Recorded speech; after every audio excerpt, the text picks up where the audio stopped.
이 온택트 시대는 맞는 것 같습니다. 오늘 학술대회도 학습자 중심 교과 교육학회 이 온택트 학술대회로 진행을 하게 되는데 이제 이게 일상화된 것 같아요. 저도 이제 상당히 편안함을 느끼는데 오늘 온택트 시대 학습과 학습자 어떻게 우리가 다시 생각해 봐야 될지 같이 생각을 나누는 시간을 좀 가져보겠습니다. 제가 보통 이제 그 주제 강연 제목을 받게 되면 주제 강연 제목이 어떤 메시지를 담아야 되느냐에 대해서 좀 그 생각할 수 있는 방향 원칙이기 때문에 그 제목에 대해서 생각을 해보게 됩니다. 이 온택트 시대 학습자 이거 많이 들어본 개념인데 생각해보기 이거는 제가 주제 강연하면서 제목을 받았을 때 아주 생소하게 느껴지는 처음 받아본 제목이에요. 그래서 생각해보기 이게 뭘 의미할까 좀 생각을 해봤습니다. 너무 무겁게 이야기하지 말고 우리가 같이 고민하는 것들을 나누는 그런 주제 강연으로 구성해 주셨으면 어떻을까라는 요청을 이 안에 담고 있지 않았나 이런 생각을 좀 해봤습니다. 그래서 오늘 그 온택트 시대 학습과 학습자에 대해서 생각해보기라는 주제인데 어떤 학술적인 논의라기보다도 미래교육의 변화와 관련해서 앞으로 학습자에 대해서 어떻게 생각해야 되는지 저의 고민하고 여러분들의 고민을 같이 공유하는 시간으로 생각하고 들어주시면 감사하겠습니다.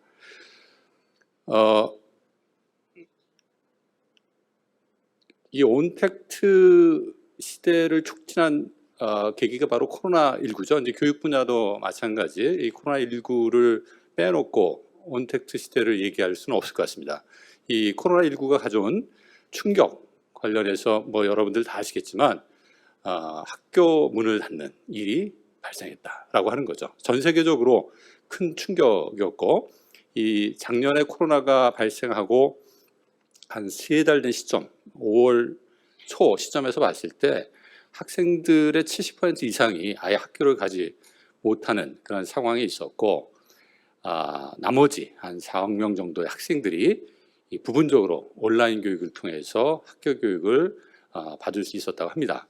이 문제는 아직도 해결되지 않고 있죠. 여전히 비대면 온라인 교육과 대면 교육을 우리나라의 경우에도 혼합해서 병행하고 있는 것을 볼 수가 있습니다. 이 학교 셧다운 문제, 죄송합니다. 제가 이거 포인터 다루는 데 익숙하지 않아서 자꾸 뒤로 돌리고 있는데 죄송합니다. 이 학교 셧다운 문제에 대한 대응으로 이 온라인 교육이 이제 시작이 됐고 다 아시는 것처럼 초기에는 이제 시스템의 문제들을 많이 언급을 하다가 후기에 와서는 이 온라인 교육의 학습의 효과성 문제 어떻게 하면 실제 대면 교육처럼 학생들의 참여 동기를 높이고 또 교수의 실체감을 갖게 하고 학습의 결과를 보장할 수 있느냐에 대한 논의가 많이 진행되고 있음을 볼 수가 있습니다. 이런 논의의 내용을 통해서 봤을 때 이 온택트 시대의 온라인 교육이 이제 우리 학교 교육 또 교육 시스템에 일상화되지 않을까라는 기대를 해봅니다. 실제 이번 학술대회 후원 기관이던데 미래엔에서 조사한 결과를 보더라도 교사 70% 이상이 이 코로나가 종식되고 난 다음에 이전처럼 교사가 중심이 돼서 전달식 교육을 하는 일은 없을 것이다 라고 생각을 하고 있는 것으로 확인된 바가 있습니다. 앞으로는 온라인과 오프라인을 혼합해서 그것이 거꾸로 교실의 형태이건 또는 블렌디드 러닝의 형식이건 간에 온택트와 택트의 교육이 병행돼서 앞으로 학교 교육에서도 나타날 것이고 이에 대한 준비를 해야 한다라는 생각을 선생님들이 갖고 있는 것으로 확인된 결과라고 볼 수가 있는 거죠. 실제 포스트 코로나 이야기를 할 때 교육 패러다임의 변화가 어떻게 일어날 것이냐를 얘기할 때 지금 말씀드린 것처럼 이 온라인 교육이 일상화 되면서 많은 변화가 있을 것이다. 이전에 그 코로나 이전에는 이 교수자 중심, 그다음에 지식 중심의 교육 패러다임이 중심을 이뤘다면 향후 코로나 이후에는 여러분들이 많이 들으시겠지만 학습자 중심, 또 역량 중심, 그다음에 교육의 방식에 있어서도 블렌디드 교육 시스템이 보다 더 강화될 것이다라는 예측을 우리가 해볼 수가 있습니다. 근데 이런 변화는 실제 코로나19가 가져온 건 아닙니다. 코로나19 때문에 이런 교육 패러다임의 변화가 다시화되었고 많은 사람들의 관심을 갖게 된 것이지, 이런 교육 패러다임의 변화가 일어날 것이다라고 하는 것은 코로나 이전에도 많은 분들이 이야기를 했어요. 그리고 실제 사회 변화를 우리가 감안했을 때 교육의 역할, 교육의 기능을 우리가 고민한다고 했을 때 미래 사회의 변화와 관련해서 앞으로 우리가 어떤 인재를 육성해낼 것이냐, 그 인재를, 미래 인재를 만들어내기 위해서 교육은 어떻게 변화될 것이냐와 관련해서 지금 말씀드렸던 학습자 중심, 역량 중심, 그다음에 다양한 형태의 교육 방법들을 고민하고 학교 현장에 적용할 수 있는 준비를 갖춰야 한다라는 이야기를 많이 해온 바가 있습니다. 이 코로나 때문에 이러한 논의가 다시화됐고 많은 사람들이 관심을 갖게 되었다라고 보는 게 맞을 것 같습니다. 앞으로 교육이 어떻게 변화될 것이냐에 대해서 이제는 고민할 시점입니다. 특히 이제 코로나와 관련해서 많이 언급하는 게 미래사회 변화 아닙니까? 이 미래사회 변화와 관련해서 교육이 어떠한 기능을 담당해야 될지 교육자들이 이제 주체가 돼서 많은 이야기들을 나누고 또 이야기들이 결과화될 수 있도록 노력하는 것이 필요한데, 앞으로 미래사회가 어떻게 변화될 것이냐에 대해서 우리가 좀 예측을 하고 그에 맞는 교육 시스템을 구축하려면 미래사회의 특성, 가장 핵심적 특성이 무엇인지를 먼저 우리가 확인할 필요가 있을 것 같습니다. 이 미래사회 특징과 관련해서 여러 이야기들을 전문가들이 하고 있는데, 교육 변화와 관련해서 저는 오늘 두 가지만 시간 관계상 말씀을 좀 드리고자 합니다.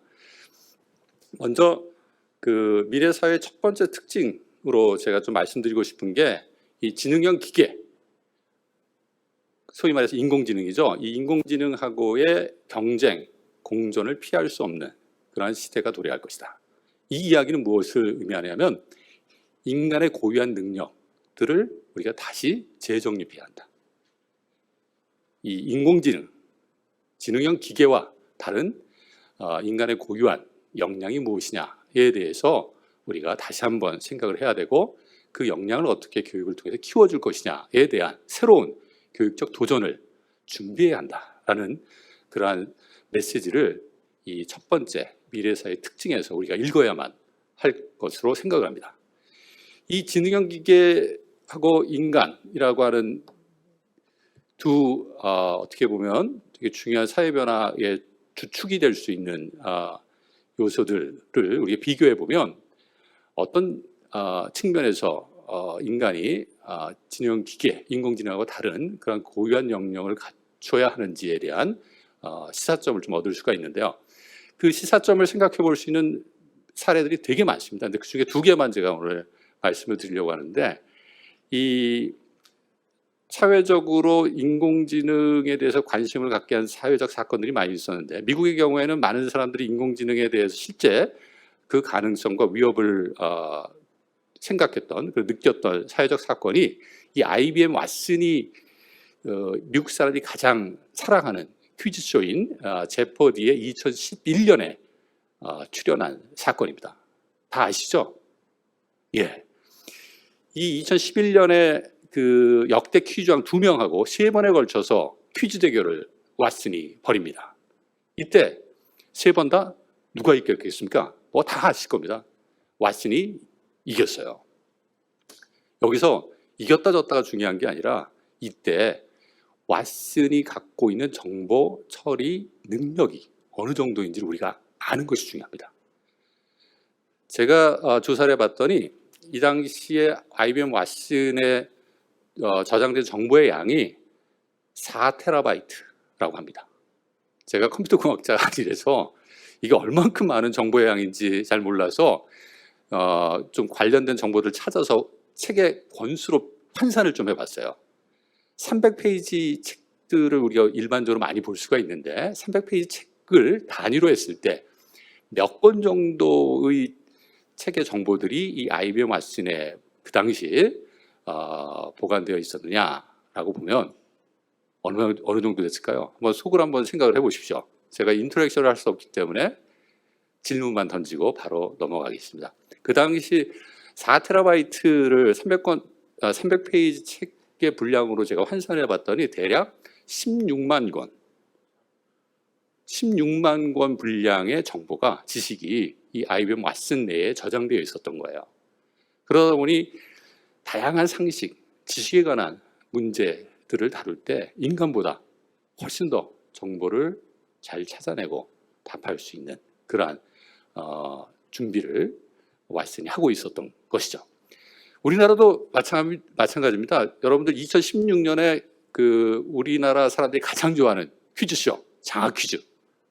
여기에 엑소브레인하고 한국전자통신연구원에서 개발한 아주 초기 단계의 인공지능인데, 이 엑소브레인이 출연한 적이 있습니다. 이때 뭐 수능 만점자, 역대 장학 퀴즈 퀴즈왕, 뭐 쟁쟁한 카이스트 학생 등등 쟁쟁한 학생들하고 경쟁을 해서 마찬가지로 엑소브레인이 압도적으로 이깁니다. 첫 문제부터 다른 사람은 답을 못하는데 이 엑소브레인은 정답을 적으면서 사람들에게 상당한 충격을 줬죠. 이 당시에 엑소브레인에 담겨있는 정보의 양을 그 한국전자통신연구원 관계자가 이야기한 걸 보면 당시 정보의 양이 12만 권이라고 합니다. 이 12만 권의 지식을 가지고 있는 인공지능하고 인간이 지식 경쟁을 해서 이길 수 있겠습니까? 저는 이길 수 없다고 봅니다. 아는 것, 이것이 인간의 고유 능력, 고유 역량이라고 할 수 있겠느냐. 앞으로 아는 것만 가지고 인간이 이 사회 변화를 계속 주도할 수 있는 기획자, 의사결정자, 그다음에 책임자가 될 수 있겠느냐. 한번 생각해 볼 필요가 있죠. 앞으로는 인공지능하고 여러 가지 일에 있어서 인간이 일을 공유하거나 협력하거나 또는 인공지능을 활용하는 그러한 일들을 할 수 있는 역량을 갖출 필요가 있습니다. 그 역량이 무엇이냐는 좀 이따 말씀을 드리고 다 뭐 지금 예측할 수 있을 거예요. 실제 많은 분야에서 인간과 인공지능이 협력해서 일을 처리하는 일들이 많이 지금 목격이 되고 있죠. 대표적인 분야가 다 아시는 것처럼 법률 분야, 그다음에 의료 분야입니다. 이건 뭐 우리나라뿐만 아니라 미국뿐만 아니라 우리나라에서도 이제 많이 활용되고 있는 상황이고, 심지어는 일본의 경우에 2018년에 지방자치단체 선거를 하는데 인공지능 후보가 등장을 했습니다. 깜짝 놀랄 일인데 과연 그게 가능하냐? 물론 불가능하죠. 하지만 당시 그 도쿄 지역에 있는 지역이었는데 이때 이 지역에 입후보한 후보가 나는 인공지능을 활용해서 우리 지역이 갖고 있는 문제를 분석하고 앞으로의 발전 방향을 구현하는 후보가 되겠다. 인공지능 후보다. 내가 활용하고자 하는 인공지능은 이러이러한 목적으로 활용될 것이다 라고 하는 걸 캐치프레이즈로 내세우고 선거에 나왔다고 합니다. 안타깝게도 이분이 당선은 안 됐다고 해요. 하지만 앞으로 모든 정책 결정에 있어서 데이터에 기반한, 교육도 마찬가지잖아요. 의사결정이 상당히 중요하기 때문에 이 정치 영역에 있어서도 이런 인공지능을 활용한 그러한 협력적인 노력들은 상당히 대중화될 것이다. 교육도 마찬가지죠. 사실 여러분들 다 아시겠죠. 오늘 제가 자료에는 안 남았지만 이 단추라고 하는 EBS 시스템이 있습니다. 혹시 여기 계신 분이나 또 온라인으로 참여하고 계신 분 중에 들어보신 분들이 있을지 모르겠는데 고3들은 아주 잘합니다. 맞춤형 교육 시스템이에요. 자기가 예를 들어서 수학을 한다라고 했을 때 나의 실력이 어느 정도인지를 그 단추라는 시스템에 들어와서 한번 그 평가를 받아보게 되면 그 학생에게 맞는 강의 자료를 추천을 해줘요. 단추라는 인공지능 시스템이. 그러면 자기에게 맞는 그 교육 프로그램을 듣고 다시 또 내가 완전하게 그 내용을 이해했는지 평가를 받을 수 있습니다. 그래서 완전 학습이 될 때까지 맞춤형 학습 지원을 받을 수 있는 시스템이 우리나라에서도 지금 구축되고 있고 또 활용되고 있고 더 발전시킬 그런 계획을 가지고 있는 것으로 알고 있습니다.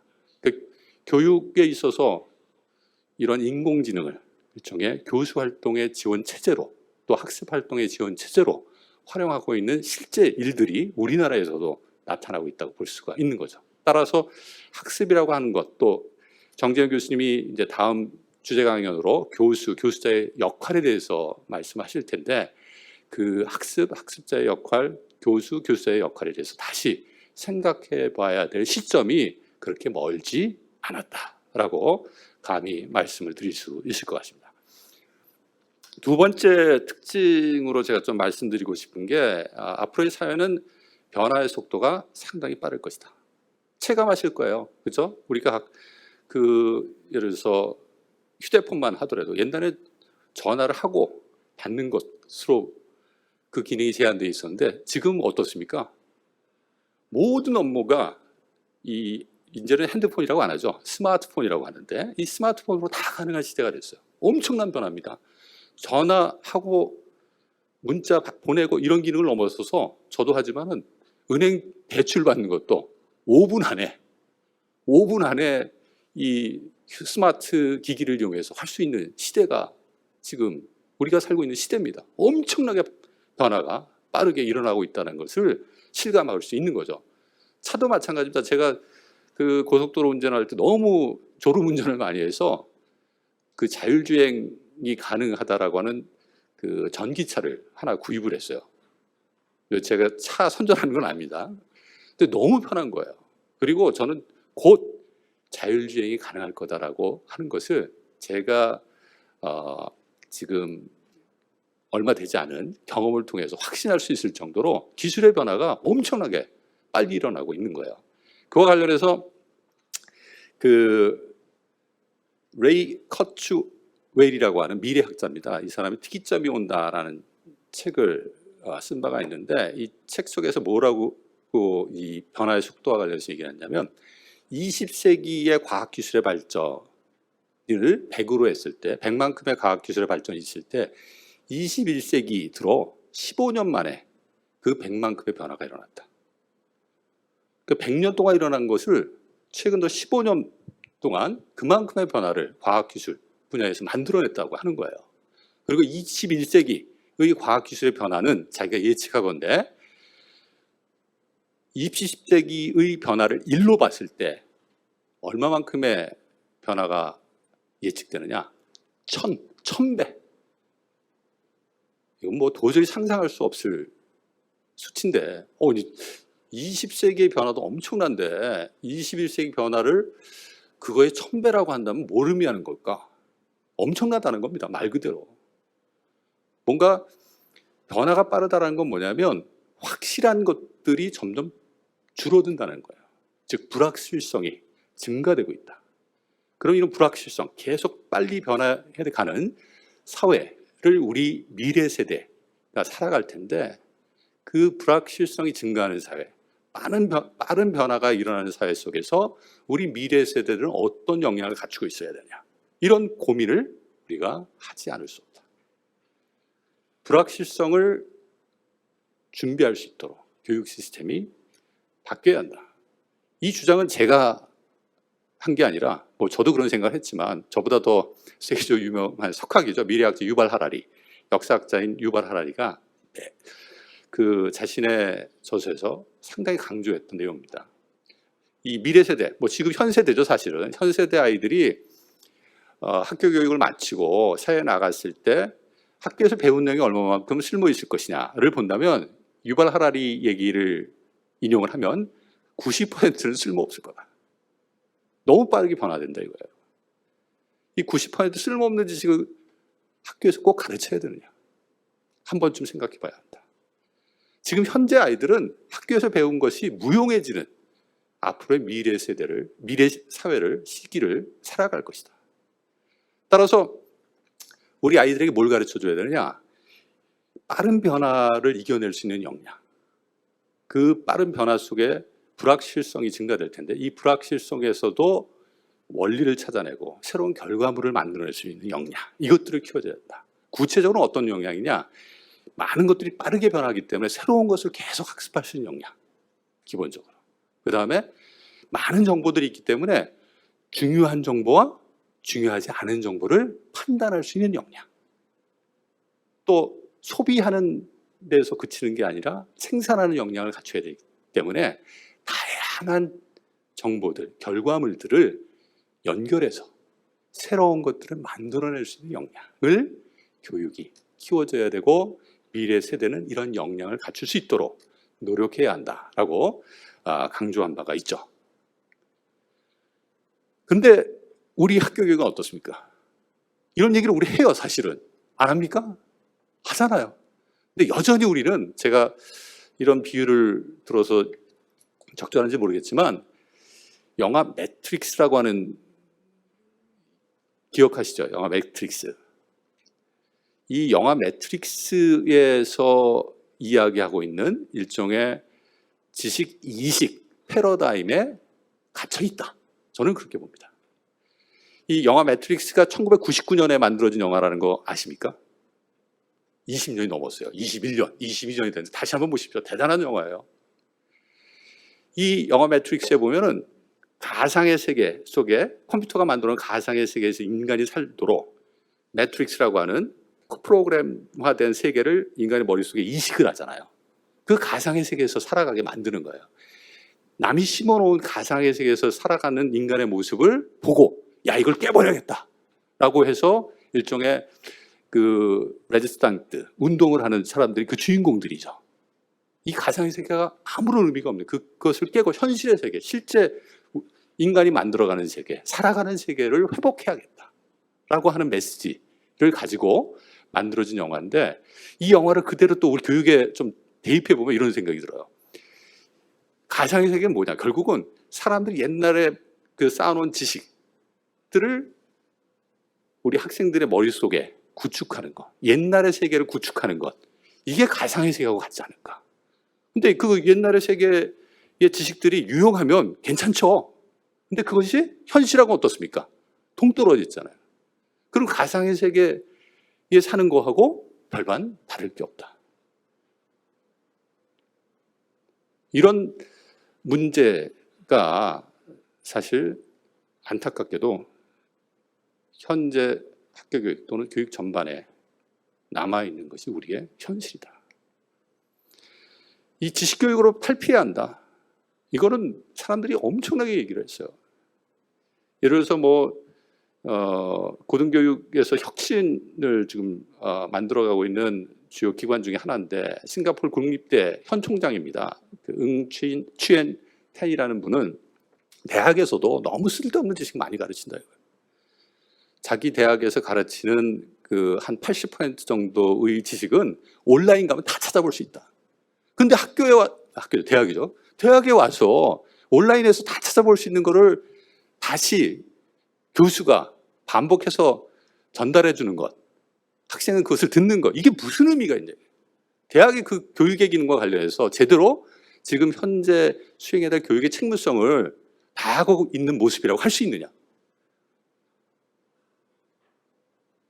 절대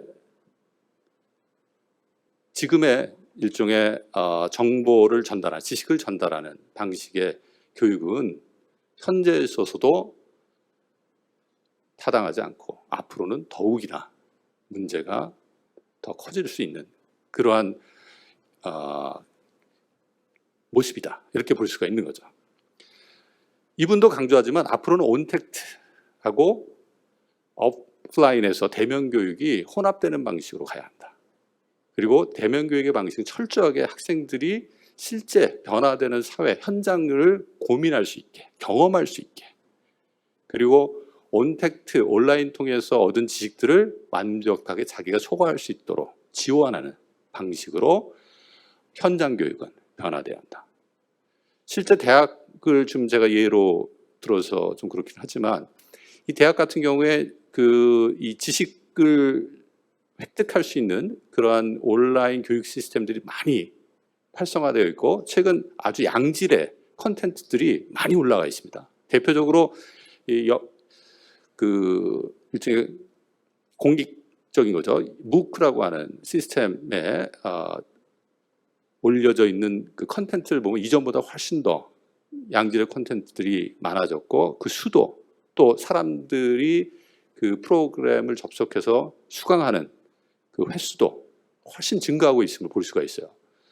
그리고 이 코세라라고 하는 이 사기업인데, 이 기업은 무료 코스를 제공할 뿐만 아니라 워낙 좋은 콘텐츠들을 갖고 있다 보니까 그것들을 기반으로 이 서티피케이트 코스 같은 것도 개발해서 운영하고 있고, 또 이 미국 정부로부터 승인을 받아서 온라인 우리나라 사이버 대학처럼 학위를 줄 수 있는 그러한 프로그램도 운영하고 있다고 합니다. 그 수가 점점 증가하고 학생 수도 점점 증가하는 거예요. 이 코세라는 미국 나스닥에 상장되어 있는 기업입니다. 요새 주가가 많이 올라가고 있다고 해요. 워낙 많은 사람들이 이 코세라에 있는 무료 유료 프로그램에 접속해서 계속해서 이 코세라 컨텐츠들을 활용하는 그런 일들이 나타나고 있기 때문에 이 회사의 가치가 상승하고 있지 않나, 이렇게 생각을 해봅니다. 이 온택트 교육이라고 하는 것이 이제는 피할 수 없는 그런 대세가 될 수밖에 없다. 왜? 앞에서 말씀드린 것처럼 단순히 지식을 학습하는, 받아들이는 그러한 학습 패러다임은 더 이상 유용하지 않기 때문에 그것을 뛰어넘어서, 지식이라고 하는 것도 일정 부분 필요하죠. 근데 그것을 뛰어넘어서 개인이 불확실성을 극복하고 새로운 것들을 창출할 수 있는 역량을 갖추려면 지식 학습 플러스 지식으로 활용할 수 있는 그러한 경험들을 교육이 제공해야 되기 때문에 이 온택트와 택트 교육, 온라인 교육과 대면 교육이 각각 다른 기능으로 그 역할을 해야 하고, 그 역할을 어떻게 나누어서 할 것이냐에 대한 준비를 앞으로 해야 되지 않을까라는 생각이 듭니다. 이 교육사학자 에밀 듀겜이 이제 교육의 책무성과 관련해서 한 이야기가 있는데, 되게 중요한 이야기라서 좀 잠시 말씀을 드리면, 이 교육은 사회 변화와 무관할 수 없다. 왜? 교육은 사회 한 분야이기 때문에. 그리고 교육에 따라서 그 교육의 가장 중요한 책무성은 뭐냐면, 사회 변화에 따라서 그 사회 속에서 살아갈 사람들이 그 사회에서 요구하는 여러 가지 것들이 있는데, 그 사회에서 요구하는 것들을 제대로 준비하고 사회생활을 할 수 있도록 도와주는 게 가장 기본적인 기능이고, 그 기능을 제대로 했을 때 교육이 책무를 다했다고 얘기할 수 있다. 사회는 변화가 돼가고 있는데 계속 교육은 옛 패러다임에 갇혀서 각 개인이 변화되는 사회에 필요한 것들 준비할 수 있도록 도와주지 못한다면, 교육은, 학교는 그 책임을 다하고 있지 못하다라고 비판받아 마땅한 것이죠. 따라서 이런 미래사회 변화에 대해서 제가 말씀드렸는데, 그 변화에 맞게 교육의 기능을 재정립하고 각 개인들이 사회 변화에서 요구되는 그런 역량들을 갖출 수 있도록 도와주는 그런 시스템이 새롭게 구현되어야 한다. 그런 관점에서 우리가 좀 학습 또는 학습자의 역량에 대해서 생각을 해볼 필요가 있지 않나라는 생각이 듭니다. 그렇다면 이런 미래 사회의 변화와 관련해서 이제 새로운 교육 시스템을 통해서 어떤 준비를 우리 세대 10분 남았습니까? 예, 제가 그냥 주절주절 얘기하다 보니까 시간 가는 줄 모르고 말씀을 드리고 있는데, 시간이 10분밖에 안 남아서 좀 빨리 좀 진행하겠습니다. 뒤에 또 제가 드릴 말씀들이 많은데 중요한 내용들 빠뜨리지 않고 전달할 수 있도록 하겠습니다. 이런 미래사회 관련해서 각 개인이 필요한 역량을 갖출 수 있도록 하는 것이 교육의 책무성이라고 말씀드렸는데, 그런 관점에서 봤을 때 어떤 역량을 키울 것이냐에 대한 논의, 준비를 우리가 하지 않을 수 없는 거죠. 그와 관련해서 가장 많이 언급되고 있는 내용이 바로 뭐냐, 이 4C라고 하는 거죠. 어떤 역량을 학교교육이, 미래교육이 학생들에게 키워줄 것이냐. 이 Communication, Collaboration, Critical Thinking, Creativity. 이 4C 외에 사실 다양한 교육학자들이 미래 역량으로 학생들이 갖추어야 할 것들이 무엇이냐에 대한 제안을 하고 있음을 볼 수 있는데, 이 4C보다 좀 넓게 좀 생각해 볼 필요가 있는 것 같아요. 저는 다양한 미래 역량들을 언급하고 있는 것을 볼 수가 있는데, 그 중에서 저는 패트릭 그래핀이라고 하는 호주 멜번 대학 교수인데, 이분이 언급했던 21세기 역량이 상당히 중요한 좀 포괄적인 의미를 주지 않는가라는 생각을 가지고 있습니다. 이 21세기 역량에서 언급하고 있는 내용은 크게 네 가지입니다. 아까 얘기했던 4C가 포함되어 있으면 볼 수가 있는데, 첫 번째가 사고 역량, ways of thinking입니다. 여기에 이제 그 비판적 사고, 창의적 사고 이런 것도 있고, 앞에서 제가 그 불확실성과 관련해서 강조됐던 게 그 유발 하라리가 얘기했던 것에 포함되어 있는 새로운 것을 계속해서 학습할 수 있는 역량, 또 그 과정을 계속 자기 평가할 수 있는 역량, 이런 것도 되게 중요하기 때문에 이 ways of thinking에는 그 역량도 포함되어 있음을 볼 수가 있습니다. 또 ways of working, 이 커뮤니케이션하고 컬래버레이션은 그 실제 일을 하는 데 있어서 되게 중요한 역량이고, 앞으로의 변화들은 복잡계의 특성을 가질 거기 때문에 혼자서 어떤 일을 하기보다는 같이 협력해서 일을 해야 되는 상황이 일반적이 될 수밖에 없습니다.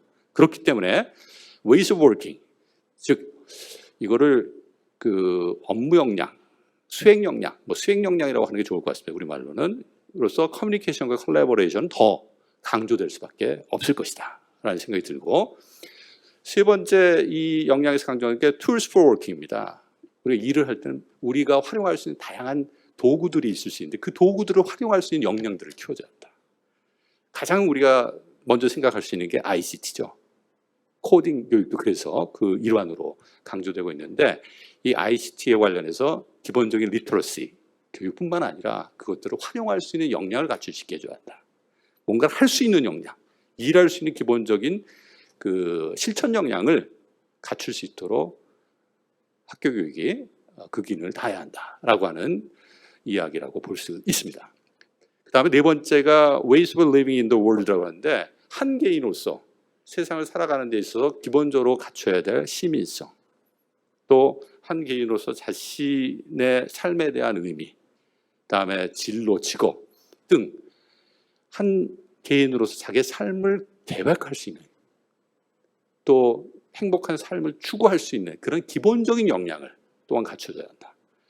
우리가 요새 인성교육 되게 강조하잖아요. 이 인성교육이 좀 더 그 틀을 확장해서 우리가 이야기를 한다면, 인성교육을 삶에 대한 교육이다. 한 개인으로서 건강한 삶을 살아갈 수 있도록 학교 교육이 학생들에게 다양한 경험을 줄 수 있어야 되고, 이 경험 안에는 한 시민으로 살아가기, 공동체 구성으로 살아가기, 한 개인으로서 자기 삶에 대해서 책임감을 갖기, 그 개인의 삶을 정말 자기주도적으로 책임감을 가지고 살아나가기, 그것들을 다른 사람하고 공유하기 등에 대한 그런 기본적인 마인드, 역량, 그런 것들을 갖출 수 있도록 인성교육도 좀 확장되어야 되지 않을까라는 생각을 해봅니다. 이런 역량들을, 실제 삶을 살아가는데 필요한 역량들을 앞으로 학교 교육은 갖출 수 있게 도와줘야 한다. 삶을 살아가는 것과 무관한 그러한 경험들을 우리가 학교 교육에서 계속해서 학생들에게 제공한다면 학교 무용료는 더 강해질 수밖에 없다. 이런 그 현장에서 살아갈 수 있는 사회 속, 미래 사회에서 살아갈 수 있는 기본 역량을 키워주기 위한 그런 다양한 교육 실천 사례들은 너무나 많죠. 대표적인 사례로 여러분들이 너무 많이 들으셨기 때문에 간단하게 이름만 언급하고 넘어가겠습니다. 바로 미네르바 스쿨이죠. 액티브 러닝 포럼이라고 하는 이 교육 프로그램은 다 아시는 것처럼 실제 사회 속에서 많은 사람들이 고민하고 있는 문제들을 발굴을 해서 그 문제를 해결하는 과정을 통해서 학습을 하고, 학습에서 끝나는 것이 아니라 어떻습니까? 학습한 결과를 다시 내가 속한 사회와 공유하는, 그 문제를 해결하게 되면 공유하게 되죠. 공유하는 경험들을 하나의 모델로 만들어서 운영하고 있는 혁신 사례라고 볼 수 있다. 마찬가지 이 프랑스 에콜 42도 많이 들어보셨을 겁니다. 공과대학인데, 이 대학은 현장의 문제를 중심으로 문제를 해결할 수 있는 기본 역량을 키우게 해주고, 그래서 바로 현장에 나가서 일을 할 수 있는 능력을 키워주는 혁신학교로 유명합니다. 여기는 교육과정도 없고요, 그 교육과정을 운영하는 교수자도 없습니다. 코칭해주는 교수자만 있죠. 어떻게 운영되느냐? 문제를 제공하고 그 문제를 다양한 협력을 통해서 해결할 수 있는 그런 그 활동들이 쭉 일련의 활동들이 진행이 되는데, 이 문제를 해결하는 과정에서 일종 문제 해결 역량을 키우게 되면, 이 내공이 커지면 졸업할 수 있는 자격을 줘요. 우리는 일반 대학은 어떻습니까? 학점을 얼마 따면 130학점, 142학점 뭘 들었으면 졸업을 하게 지금 학사 시스템이 구축되어 있는데, 이 프랑스 에콜 42 같은 경우에는 다양한 문제를 제공하고 그 문제를 통해서 이 학생이 실제 문제를 해결할 수 있는 기본 역량, 내공을 갖췄다라고 판단이 되면 졸업을 시켜주는 제도입니다. 내공이 레벨이라고 하는데 20일이 되면 문제 해결을 쭉 해서 우리가 그 게임할 때 내공 쌓고 레벨 올라가는 것처럼 20일이라고 하는 문제 해결 역량을 쌓게 되면 졸업을 할 수 있어요. 이때 주어지는 문제는 뭐냐면 기존 기업에서 직면했던 문제예요. 공개되지 않았던 그런 문제들을 발굴을 해가지고 학생들에게 주는 거예요. 실제 문제죠. 그래서 같이 그 문제를 해결하는 과정에서 교수자의 도움을 받기도 하지만 학생들이 자율적으로 그 문제를 해결하는 실제적 경험들을 갖게 하고, 그런 실제적 경험을 기반으로 자기의 분야에 나가서 그 맡은 업무를 제대로 수행할 수 있는 준비를 이 교육기관이 갖출 수 있도록 해주는 거죠. 교육 시스템 자체가 실제 문제하고 밀접하게 연관돼서 똑같이 가능한 한 유사하게 구성 운영되는 시스템이라고 볼 수 있습니다. 따라서 이 학교 졸업생들 가만 놔두겠습니까? 세계적인 ICT 기업에서 줄 서 있습니다. G로 시작하는 회사, M으로 시작하는 회사 등등, 여러분들이 생각할 수 있는 모든 세계 굴지의 기업들이 이 학교 졸업생을 스카우트하려고 난리가 났어요. 서울대 카이스트가 아닙니다. 우리나라도 완전히 변화되는 거죠. 이 대학 사례를 제가 말씀을 드렸는데, 초중등 교육도 마찬가지. 이런 변화를 우리가 추구할 수 있어야 한다. 배움을 우리는 반대의 관점에서 이제는 봐야 되는데, 배움을 이전은 어떻게 했냐면 지식을 배우고 지식을 활용하는 쪽으로 봤어요. 근데 이 관점을 좀 바꿔야 됩니다. 문제를 주고 그 문제를 푸는데 내가 지식을 어떻게 활용할 것이냐. 그럼 활용하려면 그걸 뭔가 배워야 될 거잖아요. 그렇죠? 그 과정에서 지식을 배우고, 지식은 그냥 지식으로 머무는 것이 아니라 내가 그것을 해결할 수 있는, 활용할 수 있는 결과물, 소재로서 활용될 수 있게, 그 개인의 자산이 될 수 있게 교육이 이루어져야 한다. 이렇게 하려면 앞으로의 학교 교육 시스템은 세 가지 요소가 균형을 잡도록 학교 교육의 혁신이 이루어져야 한다라고 개인적으로 생각합니다. 어떤 거냐? 지식, 조사, 공유라고 하는 세 가지 중요한 축이 학교 교육의 되게 중요한 균형점으로 기획되고 운영될 수 있어야 한다. 지금 우리 교육은 어디에, 어느 축에 너무 많은 비중이 주어졌느냐? 아시겠죠? 지식입니다. 지식 중에도 뭐냐? 내용에 치우쳐 있어요.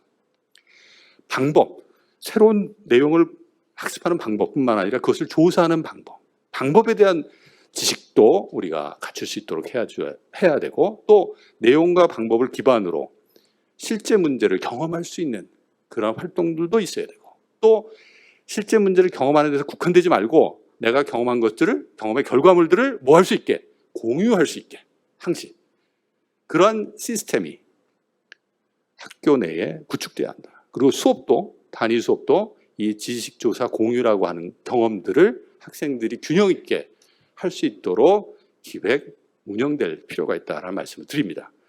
제가 뭐 준비한 내용들 시간이 너무 많이 가서 여기서 좀 마무리를 해야 될 것 같습니다. 이 벤 넬슨 미네르바 스쿨을 설립한 사람이죠. 이분이 한 얘기가 있어요. 우리가 혁신 얘기하는데, 우리 혁신은 에듀테크 뭐 이런 요새 그런 거 쓰면 혁신이라고 생각해요. 그거 아니라고 생각하는 거예요. 미네르바 스쿨이 뭐 온라인으로 수업해서 혁신 학교가 되는 학교가 아니죠. 그럼 우리나라 사이버 대학은 다 뭐 혁신의 선봉에가 있어야죠. 혁신은 뭐냐? 본질을 회복하는 거다. 항시 본질을 회복하는데 기술, 테크놀로지가 그 도움을 줄 수가 있는 거죠. 교육의 본질은 뭐냐? 미래 사회에 필요한 역량들을 학생들이 갖출 수 있도록 도와주는 거다. 그걸 어떻게 잘 구축할 거냐? 이게 우리가 고민해야 될 거지, 테크놀로지 활용하고 뭐 기법 활용하고 이건 아니에요. 그것을 통해서 어떤 역량을 키워줄 거, 그 역량의 의미가 뭐냐? 여기에 대해서 고민을 해야 한다. 따라서 학습과 학습자에 대한 관점 바뀌어야 돼요. 학습을 저는 뭐라고 바꿔야 되냐. 이게 제가 이제 오늘 결론적으로 드릴 말씀입니다. 학습은 학습해라. 뭐 공부해라 이런 얘기로 들릴 수 있는데 이걸 좀 풀어서 좀 하면 학습해라. 해가 뭡니까? 문제를 푼다. 과제를 해결한다. 학습에서 끝나서는 안 되고 해결하는 경험 라는 나눔입니다. 제가 좀 우스개 신조어를 좀 만들었는데 그냥 메시지만 보시면 될 것 같습니다. 또 학습자도 따라서 학습자 또는 학습자라는 말보다는 저는 학습인이 더 좋은 것 같아요. 사람 인자를 붙여서. 학습인이 좋은데 학습해 공인. 학습해 아까 학습해잖아요. 학습해라 공인. 이것도 좀 제가 우스개로 만드는 신조어입니다. 그냥 메시지만 보세요. 학습해 공자는 뭡니까? 같이 나눈다. 실제 상황에서 실제 내가 속해 있는 커뮤니티하고 나누는 삶을 경험하는 그러한 한 개인으로 성장할 수 있도록 해줘야 한다. 이것이 미래 교육의 핵심적인 방향이 아닌가라는 개인적인 고민입니다. 뭐 학술적 제안은 아니지만 제가 갖고 있는 고민들을 오늘 나눴는데 조금이라도 같은 고민을 하면 어떨까라는 생각을 하면서 제 주제 강연을 여기서 마치도록 하겠습니다. 감사합니다.